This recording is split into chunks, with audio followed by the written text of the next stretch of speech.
Hola, ¿qué tal? Mi nombre es Leandro Seoane y hoy vamos a hablar sobre los trastornos ácido-base. Como introducción, sabemos que diariamente el organismo produce de 70 a 100.000 equivalentes de ácidos fijos y aproximadamente 13.000 a 15.000 milimoles de dióxido de carbono, que tienden a modificar la concentración de los protones en nuestro medio interno. A pesar de ello, el organismo mantiene los valores de gases en sangre dentro de valores sumamente constantes. Para ello, el organismo dispone de varios mecanismos. Los buffer, que son sistemas químicos intra y extracelulares capaces de reducir las variaciones del pH al agregar un ácido o una base. El aparato respiratorio, que elimina el dióxido de carbono producido a través de la ventilación alveolar, y nuestros riñones, que elimina protón y genera iones bicarbonato adecuándose al estado metabólico. ¿Pero qué es el pH? El pH es el potencial de hidrógeno. Está ideado para medir la alcalinidad o la acidez de una sustancia. Indica el porcentaje de hidrógenos contenidos en una sustancia, es decir, mide la cantidad de iones ácidos, de protones. Como vemos ahí en el gráfico, el pH neutro es el 7 y como productos tenemos el agua destilada, y cuando nos vamos a la parte básica encontramos el bicarbonato de sodio, el amonio, el cloro y la lejía o la lavandina. Cuando nos vamos a sustancias más ácidas encontramos la leche, la lluvia ácida, Coca-Colas, vinagre, jugos de limón, son todas sustancias con un medio ácido. En la escala del pH va de 0 a 14, considerándose un pH neutro, como dijimos, en correspondiente al valor 7. Cuando el pH baja de 7 se considera un pH ácido con excesos de iones de hidrógeno, protones. Cuando aumenta de 7 se considera un pH alcalino. Entonces existen diferentes valores óptimos del pH para nuestros diferentes líquidos o secreciones, dependiendo de su función. En la orina el pH óptimo va a ser de 8, el sudor tiene un pH de 5, el jugo gástrico un pH de 1.5, flujos vaginales pH ácidos de 4.5 y la sangre un pH que va de 7.36 a 7.44. Entonces el pH de la sangre lo ubicamos en el medio con un desvío estándar que va de 7.36 a 7.44. Se mantiene entonces entre estos límites estrechos gracias a las funciones de los pulmones, de los riñones y de los buffer. Entonces el pH óptimo es el específico donde las reacciones enzimáticas tienen su máxima efectividad. Recordemos entonces que va de 7.36 a 7.44. El procedimiento inicial. Hay que ver los valores de la PCO2 y del bicarbonato, que eso es el resultante del input y del output de los ácidos volátiles y fijos. Entonces va a haber un pH que puede ser normal o un pH anormal. Antes de eso, habría que verificar la coherencia interna del pH. Puede ser que la máquina que determinó el pH no está bien calibrada, entonces hay valores dispares sin coherencia. Para determinar la coherencia hay que multiplicar 24 por la PCO2 dividido el bicarbonato y esto nos da 2 decimales. Esos 2 decimales van a representar los centésimos que están después de la coma del 7. De esa forma debería coincidir con el pH analizado por la máquina de gases. Hay una variación de los valores en la sangre arterial comparado con la sangre venosa. El pH en sangre arterial es 740 más menos 0,05 y en sangre venosa es 7,38 más menos 0,05. Al igual que la PCO2, en arteria encontramos valores de 40 más menos 5 y en sangre venosa 46 más menos 5. Lo mismo pasa con el bicarbonato. En sangre arterial el valor normal es 24 más menos 2 y en sangre venosa 26 más menos 2. Entonces, repetimos los valores normales en sangre arterial. El pH es 740, es decir, va de 735 a 745. La PCO2 en su punto medio es 40, con una variación de 35 a 45. Y el bicarbonato es 24, con una variación de 22 a 26. Vamos a ver el abordaje diagnóstico. Los trastornos de estado ácido-base pueden ser originados por alteraciones de las funciones respiratorias o por trastornos metabólicos.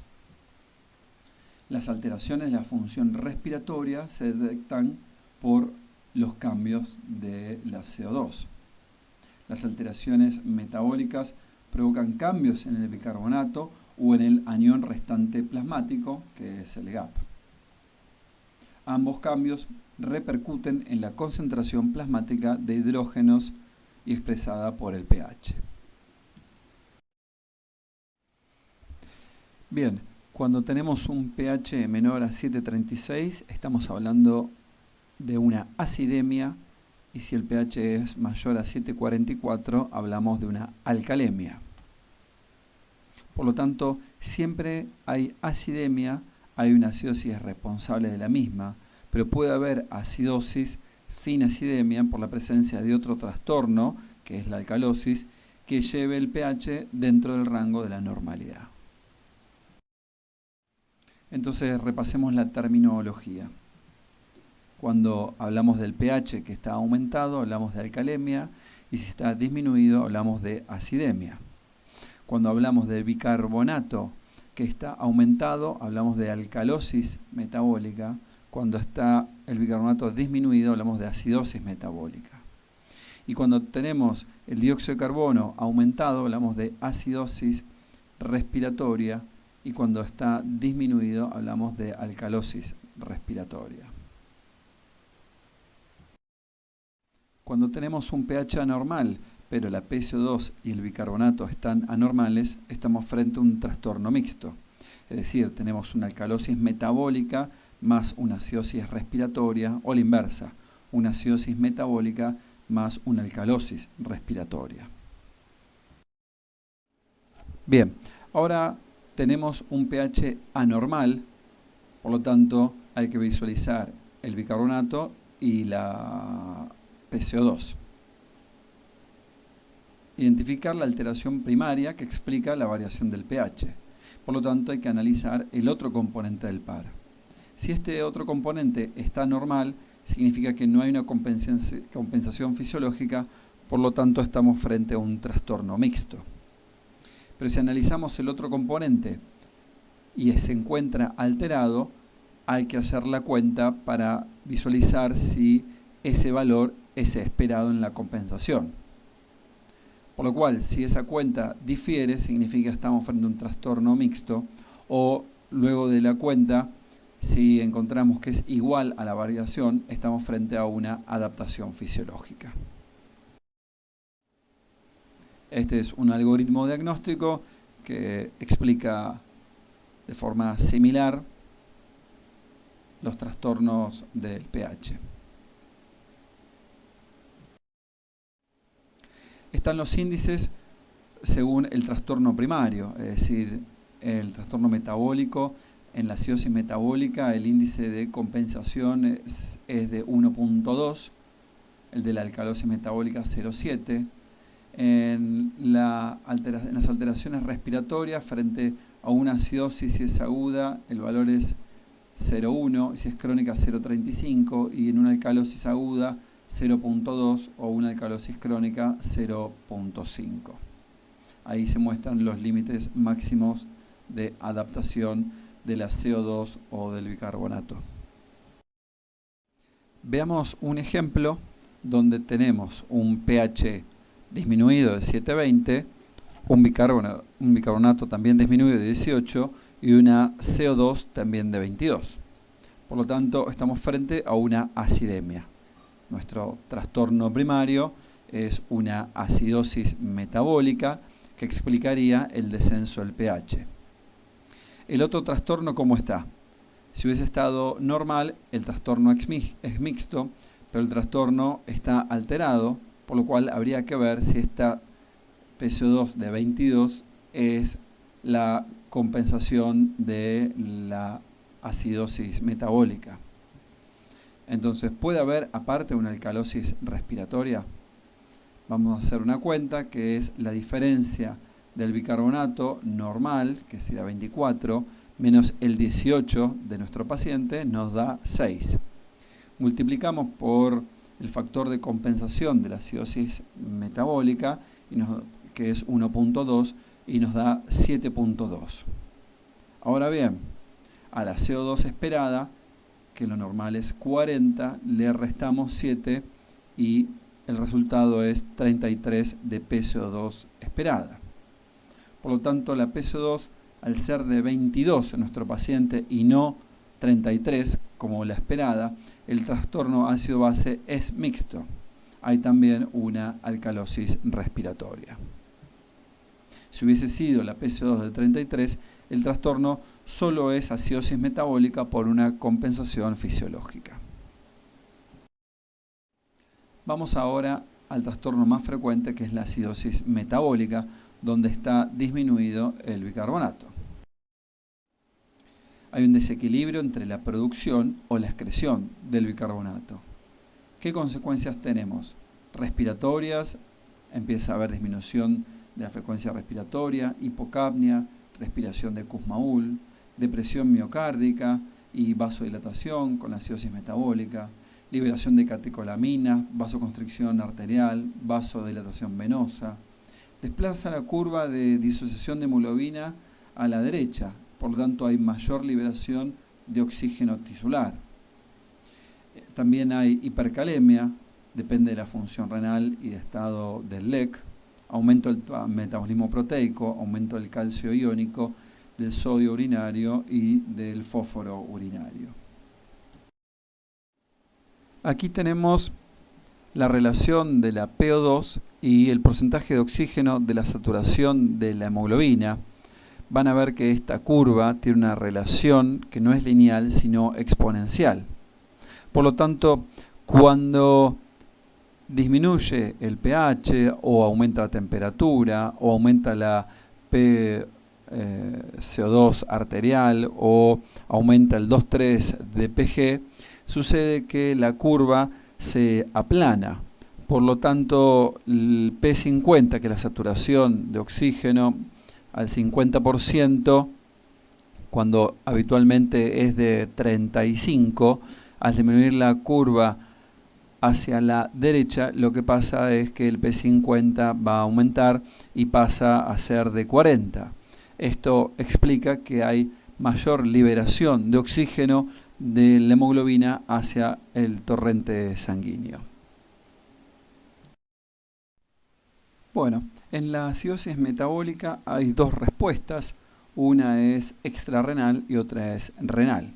A nivel extrarrenal intervienen los buffers extracelulares, el intercambio de protón por potasio, y también hay aumento del volumen minuto respiratorio. Esa respuesta completa es lenta, a las 12, 24 horas, donde la CO2 se empieza a ir eliminando de forma no lineal respecto al bicarbonato. Y por otro lado tenemos una respuesta renal, donde hay aumento de la excreción de los ácidos, como el aumento de la excreción y producción de amonio o el aumento de la excreción de los ácidos titulables. Este comienzo de esta respuesta es rápida, a partir de los 15 minutos, y tiene una respuesta máxima recién en un pico de 5 días hasta 7 días. Hablemos un poquito del concepto de la electroneutralidad. En la acidosis metabólica, el bicarbonato es el que está disminuido. Cuando se pierde el bicarbonato, hay una opción, que es el aumento del cloro para mantener la electroneutralidad. Pero cuando aumenta el GAP, que son los ácidos no titulables, consumen bicarbonato. Estos ácidos no titulables son proteínas, sulfatos, fosfatos, ácidos orgánicos como ácido láctico, cetoácidos, que cuando aumentan por alguna patología consumen el bicarbonato. Y de esa forma se mantiene la electroneutralidad. Por lo tanto, el anión GAP mide los ácidos no titulables. Hay una fórmula para sacar los ácidos no titulables que es el sodio menos el bicarbonato más cloro. Eso da lo normal 12 más menos 4 milicavalentes por litro. Si el paciente llega a tener una hiponatremia, se utiliza el cloro corregido, que es el sodio por 0,75. Entonces el anión GAP es el conjunto de aniones que no son medidos normalmente y que equivale a 12 milicavalentes litro. Si este es mayor de 12 milicavalentes, quiere decir que hubo una ganancia de ácidos, no cloro, cuyos protones consumen bicarbonato, por ejemplo el ácido láctico. Si el anión GAP es entre 8 y 12, implica que hay pérdida de bicarbonato y su reemplazo es por el cloro, por ejemplo en diarreas o acidosis tubular renal. Aquí nuevamente está el concepto de el mantenimiento de la electroneutralidad de las membranas.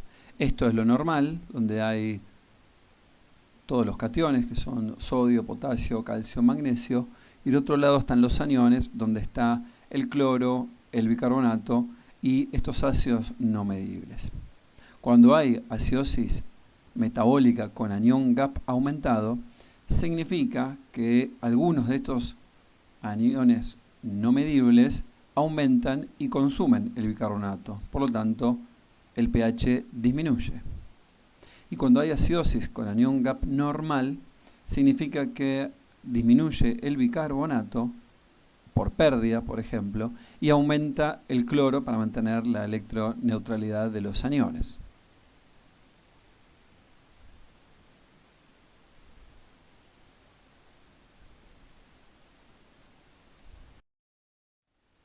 Entonces, en la acidosis metabólica encontramos dos tipos. La acidosis metabólica con GAP normal, o también llamada hiperclorémica, o la acidosis metabólica con GAP aumentado. La que tiene GAP normal o hiperclorémica puede ser o bien por pérdidas de bicarbonato o por aporte de cloro. Si es por pérdida de bicarbonato puede ser gastrointestinal, por los riñones, como en la acidosis tubular renal, donde pierde bicarbonato, o en la post-hipocapnia. Y si no, puede ser por aporte de cloro, donde consume bicarbonato, por ejemplo, en las soluciones amplias de cloruro de sodio. Ahí podemos hacer una cuenta que es determinar cuál es el catión restante urinario, que es el sodio urinario más potasio urinario menos cloro, para determinar si es por pérdida o por aporte de cloro. Cuando tenemos la acidosis metabólica a anión GAP aumentado, puede ser por aniones combustibles, es decir, que se van metabolizando lentamente con la mejoría de la hemodinámica del paciente, o si no, por aniones no combustibles.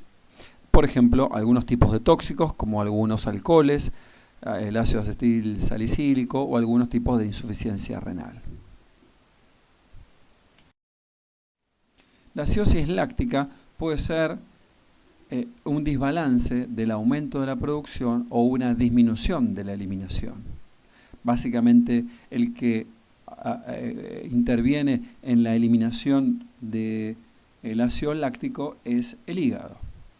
Hay una clasificación de Hooke-Abe que la diferencia en acidosis láctica tipo A hipóxica o tipo B no hipóxica.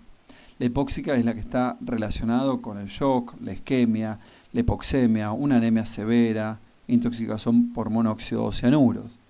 Y si no, la acidosis láctica de tipo B no hipóxica en los pacientes con insuficiencia hepática, la cetoacidosis, la insuficiencia renal, la utilización de drogas como el etanol, metanol, salicinatos, o si no, la utilización de inhibidores nucleósidos generan acidosis láctica.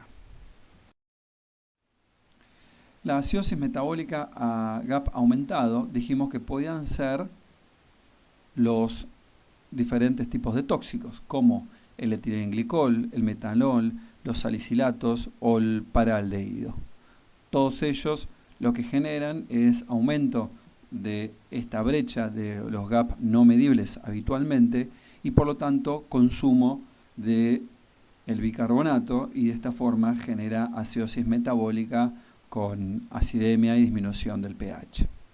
Aquí les dejo un gráfico donde habla sobre la fisiopatología, cómo se hace el diagnóstico de cada uno y cuál sería el tratamiento específico de cada uno. El etilenglicol, quería hacer un pequeño agregado, tiene diferentes sinónimos como el etanodiol o glicol de etilo. Es un compuesto químico que pertenece al grupo de los dioles. Es un líquido transparente, incoloro, ligeramente espeso y con un gusto dulce a almíbar, por lo cual se confunde fácilmente. Por ejemplo, el Bardal, los anticongelantes utilizan el etilenglicol, por lo cual se utilizan los sistemas de refrigeración de los motores de combustión. Bien, en este algoritmo vamos a ver cómo frente a una acidosis metabólica anión GAP aumentado llegamos al diagnóstico final. Nos preguntamos, ¿hay deterioro hemodinámico, hipoxia o mala perfusión? Si es sí, entonces probablemente sea una acidosis láctica tipo A. Y si no tiene nada de esto, entonces nos preguntamos si hay antecedentes de diabetes, si tiene aliento cetóxico o hiperglucemia. En el caso que sí lo tuviesen, estamos frente entonces a una cetoacidosis diabética que hay que confirmar la cetonemia o cetonuria. En el caso que no tenga antecedentes de diabetes, preguntamos si hay antecedentes de ingesta etílica, trastornos visuales o dolor abdominal, que esto es lo que genera la intoxicación por los glicoles. Si es sí, entonces probablemente intoxicación por alcoholes, y si es no, volvemos a preguntar, ¿hay anuria prolongada, estigmas de insuficiencia renal crónica, algún síndrome urémico? Si es sí, probablemente estamos frente a una acidosis metabólica a GAP aumentado por falla renal, y si no lo es, estamos frente a una acidosis sin causa aparente, por lo cual hay que investigar la acidosis láctica tipo B como la que genera ciertos fármacos, ¿no? Y buscar otros tóxicos. El tratamiento de la acidosis metabólica anión GAP aumentado son todos estos aniones combustibles como acidosis láctica, cetoacidosis, y estos pueden metabolizarse a bicarbonato cuando revierte la causa. La corrección de la hipoxia tisular, reanimación hemodinámica, optimización del transporte de oxígeno, y también está el tratamiento específico de la enfermedad. Si el paciente está en shock hipovolémico y por eso se genera la acidosis metabólica láctica, hay que sacarlo del shock. Se puede pasar bicarbonato, pero solamente cuando el pH está a menos de 7,10. Y la intoxicación por aniones no combustibles, ¿no?, como en las intoxicaciones como vimos por salicilatos o algunos tipos de insuficiencias renales, los aniones acá nunca se metabolizan en bicarbonato. Entonces va a haber que hacer una terapia con álcali. Hay que estimar el déficit de bicarbonato con esta cuenta. El déficit de bicarbonato es el bicarbonato deseado menos el bicarbonato observado por el peso por 0,4, y de esta forma lo pasamos en 24 horas. Volvamos a la acidosis metabólica de anión GAP normal o hiperclorémicas. ¿El riñón excreta amonio adecuadamente? Frente a una acidosis metabólica, el riñón o reabsorbe bicarbonato o regenera bicarbonato. Como el amonio no se puede medir, se calcula indirectamente el anión GAP urinario o el catión restante urinario, como ya mencionamos anteriormente. Es decir, el catión restante urinario es el sodio urinario más el potasio urinario menos el cloro. Entonces, si da negativo, es decir, menor a menos 20, hay pérdida de bicarbonato, que puede ser renal o extrarrenal, por diarreas, fístulas o la acidosis tubular tipo 2. Y si da positivo, es decir, mayor a menos 20, hay una incapacidad de regenerar el bicarbonato. Esto se da entonces en la acidosis tubular tipo 1 o la acidosis tubular tipo 4. Vamos a hablar un poco sobre las acidosis hiperclorémicas tubulares renales. Básicamente hay tres tipos: tipo 1 clásica, tipo 2 proximal o tipo 4 la distal o hipercalémica. Entonces, las tres tienen incapacidad de regenerar el bicarbonato, por lo tanto el bicarbonato plasmático en las tres va a estar disminuido. En algunas más, como en la clásica tipo 1. El potasio plasmático en la tipo 1 y tipo 2 va a estar disminuido, pero lo contrario sucede en la tipo 4 hipercalémica, donde el potasio está severamente aumentado en el plasma. La excreción fraccional de bicarbonato va a estar disminuida en el tipo 1 y también en el tipo 4, pero va a estar bien aumentada en el tipo 2. El tratamiento va a ser reponer bicarbonato, porque las acidosis tubulares o las otras causas de acidosis metabólicas hiperclorémicas es la falta de bicarbonato, por lo tanto hay que reponer con la fórmula que vimos anteriormente. Bicarbonato deseado menos el bicarbonato observado por el peso por 0,4, y esto se repone diluido en 24 horas. Pasamos ahora a las alcalosis metabólicas, donde está alto el bicarbonato. Bien, es el trastorno ácido-base más frecuente en los pacientes internados en sala general. Tiene una alta morbimortalidad cuando se asocia a pHs muy elevados, mayores a 7,55. Frecuentemente la causa es multifactorial. El trastorno primario es el aumento del bicarbonato. El mecanismo secundario de adaptación fisiológica es la hipercapnia secundaria, es decir, con la hipoventilación, disminución de la frecuencia ventilatoria. Hay consecuencias hidroelectrolíticas, las principales es el descenso del potasio, el calcio y el cloro. Y hay consecuencias sistémicas, producto principalmente de la disminución de los electrolitos, como las arritmias, también disfunción respiratoria en hipercapnias previas, alteración neuromuscular por la disminución del potasio y el calcio, y se desplaza la curva de disociación de hemoglobina hacia la izquierda, disminuyendo entonces la disponibilidad de oxígeno a los tejidos.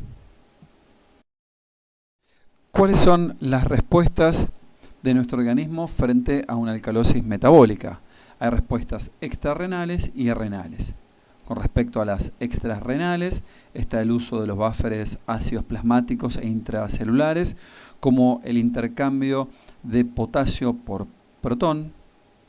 Después también se produce una hipoventilación alveolar con disminución del volumen minuto respiratorio, y esto es lineal o casi lineal con respecto al aumento del bicarbonato.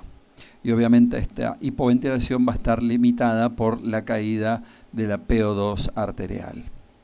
A nivel renal, ¿qué es lo que sucede? Empieza a haber excreción eficaz de bicarbonato en sobre todo las alcalosis metabólicas crónicas, y esto inicia de forma rápida dentro de la primera hora y se mantiene en 24-48 horas, generando principalmente una bicarbonaturia con natriuresis obligada.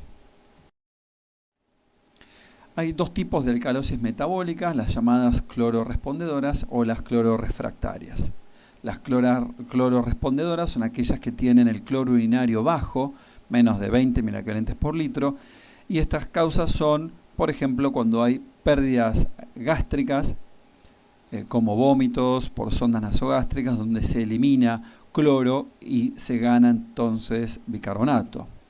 Otra causa son las post-hipercápnicas, que es la compensadora por la hipercapnia persistente en los pacientes quizás EPOC. Después, otra de las causas más importantes, como dijimos, es la contracción de volumen en los pacientes en sala general, o si no, una diarrea cloruriética congénita. Por otro lado, tenemos las alcalosis metabólicas clororefractarias, es decir, el cloro urinario es mayor a 20 miliequivalentes litro. ¿Y cuáles son las causas? Bueno, el hiperaldosteronismo primario, que elimina potasio, por lo tanto gana protón y aumenta el bicarbonato. El hiperrenismo primario, el síndrome de Cushing, que es el aumento de la generación de los corticoides endógenos, los diuréticos, que eliminan cloro, potasio por orina, también la depresión de potasio extrarrenal y el síndrome de Bartter, que es igual que el uso de los diuréticos que generan una alcalosis metabólica por eliminar cloro por orina. ¿Qué pasa con la reabsorción del bicarbonato? En general hay unos más o menos 4.300 milequivalentes por día de bicarbonato que viene por la nefrona. Se reabsorbe el 85% en el túbulo contorneado proximal y un 10% en el túbulo contorneado distal. ¿Qué pasa con la contracción del volumen? Dijimos que era una causa muy frecuente de alcalosis metabólica. Bien, esto sucede quizás en los pacientes internados en salas generales, en pacientes más añosos, donde la ingesta por vía oral está disminuida y ya tienen planes de hidrataciones cortos, por lo cual la contracción de volumen genera reducción del flujo glomerular. De esta forma hay una mayor reabsorción del bicarbonato en el túbulo contorneado proximal y después sucede en el túbulo contorneado distal y en la parte final de la nefrona hay un aumento de secreción de protón. Todo esto genera una mayor generación de bicarbonato a nivel plasmático y por lo tanto la acidosis metabólica. Bien, ¿y cuál sería el tratamiento de las alcalosis metabólicas clororrespondedoras?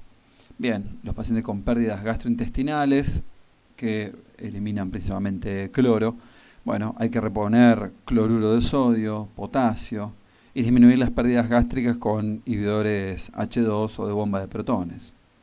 En los pacientes que tienen contracción de volumen, reposición de fluidos con cloruro de sodio y las causas de alcalosis metabólica post-hipercápnicas hay que reponer electrolitos y fluidos y si el pH está bastante elevado, mayor a 7,60, la indicación es dar acetazolamida, que es un diurético donde elimina principalmente bicarbonato por la nefrona distal. Bien, las alcalosis metabólicas clororefractarias en general tienen un LEC normal o aumentado y una gran eliminación del cloro a nivel urinario. Por lo tanto, una de las causas, como ya habíamos expuesto anteriormente, es el exceso de los mineralocorticoides, que generan entonces un aumento de la excreción del protón distal, un aumento de la excreción del potasio, generando una intensa hipocalemia, y aumenta la reabsorción de sodio, aumentando el LEC y generando hipertensión arterial. También se produce una severa depresión de potasio debido a que hay un shift extracelular de intercambio potasio-protón para mantener la electroneutralidad. La reabsorción de protón se convierte luego en bicarbonato. Bien, ¿cuál sería entonces el tratamiento de las alcalosis metabólicas clororefractarias? Si hay un hipermineralocorticismo, hay que hacer restricción de ingresos de sodio con aportes de potasio, tratamiento específico del tumor suprarrenal o el síndrome de Cushing, adicionar espironolactona para retener el potasio a nivel renal. Si la causa de la alcalosis metabólica es por diuréticos, hay que obviamente discontinuarlos, reponer el potasio, el magnesio y también adicionar espironolactona. Y en el caso del síndrome de Bartter, que se comporta muy parecido al uso de diuréticos, es reponer cloruro de sodio, potasio, magnesio y adicionar espironolactona. Pasamos por último a las acidosis y alcalosis respiratorias. Con respecto a las acidosis respiratorias, la hipercapnia y la acidosis respiratoria siempre se deben a trastornos en la eliminación del dióxido de carbono, es decir, una disminución de la ventilación alveolar, y no a un aumento de la producción del mismo. La acidosis respiratoria aguda, cuando tiene menos de 24 horas de evolución, donde el pH habitualmente desciende mucho con mayor morbimortalidad. La acidosis respiratoria crónica, con más de 24 horas de evolución, luego de la compensación renal, se produce menor repercusión en el pH y mejor tolerancia al aumento de la PCO2. Las causas de la acidosis respiratoria pueden ser periféricas y centrales. Las periféricas pueden ser pacientes con EPOC, asma severo, obstrucción de las vías respiratorias con laringoespasmo, el paro cardiorrespiratorio, el shock cardiogénico, el distrés, alteraciones musculoesqueléticas, hipoventilación por obesidad, ascitis, fatiga excesiva del diafragma o los músculos de la caja torácica, o deformidades anormales de la columna o de la caja torácica. Todo esto llevan a una hipoventilación, a una alteración de la eliminación del dióxido de carbono, generando acidosis respiratoria. Causas centrales son menos frecuentes, pero es el uso de fármacos depresores del sistema nervioso, accidentes cerebrovasculares, traumatismos de cráneos graves, infecciones del sistema nervioso, como así también tumores del sistema nervioso central. La clínica del aumento de la PCO2 trae como consecuencia vasodilatación a nivel del sistema nervioso central, generando cefalea, somnolencia llamada narcosis hipercápnica, agitación, asterixis, visión borrosa con edema de papila y coma. Típico caso clínico de un paciente, por ejemplo, con EPOC con aumento de la CO2 intraarterial. Con respecto a la alcalosis respiratoria, la hipocapnia y la alcalosis respiratoria siempre se debe a un aumento en la eliminación de la CO2, es decir, el aumento de la ventilación alveolar. Esto puede ser por estimulación respiratoria, por causa central, como puede ser tumores, ACV, infección del sistema nervioso, el trauma, el embarazo, o por estimulación respiratoria secundaria a la hipoxia, como se ve en las personas que hacen montañismo, es decir, en la alta montaña, los pacientes anémicos severos, hiperventilan y tienen alcalosis respiratoria, enfermedades cianóticas o fibrosis intersticial. En general, las consecuencias de la alcalosis respiratoria no son manifiestas. Frente a esta alcalosis respiratoria hay mecanismos de compensación. Lo primero y lo más rápido va a ser la distribución a través de los buffers, es decir, el aumento e intercambio de protón por potasio, por lo tanto el paciente va a tener después hipocalemia, y posteriormente, a partir de las 12 horas, empieza a haber eliminación, excreción del bicarbonato por orina, y de esta forma entonces empezaría la compensación fisiológica renal. Aquí les dejo los índices de compensación para determinar si el trastorno, es decir, la acidosis respiratoria o la alcalosis respiratoria, es única o es un trastorno mixto, para poder determinar el segundo componente si está en fase de compensación. Recordar que la diferencia entre los trastornos respiratorios entre agudos y crónicos son 24 horas. Bien, finalmente llegamos a las conclusiones y vamos a repasar la situación cuando el pH es normal, pero tenemos la PCO2 y el bicarbonato anormales. El trastorno es mixto. Hay una alcalosis metabólica o una acidosis respiratoria, y una acidosis metabólica y una alcalosis respiratoria. Pero cuando el pH es anormal, hay que valorar cuál de los dos es el trastorno primario que altera el pH, si es la PCO2 o el bicarbonato. Eso explicaría la variación. Se analiza el otro componente del par. Si el otro componente del par está normal, significa que no hubo una compensación fisiológica, por lo tanto estamos frente a un trastorno mixto.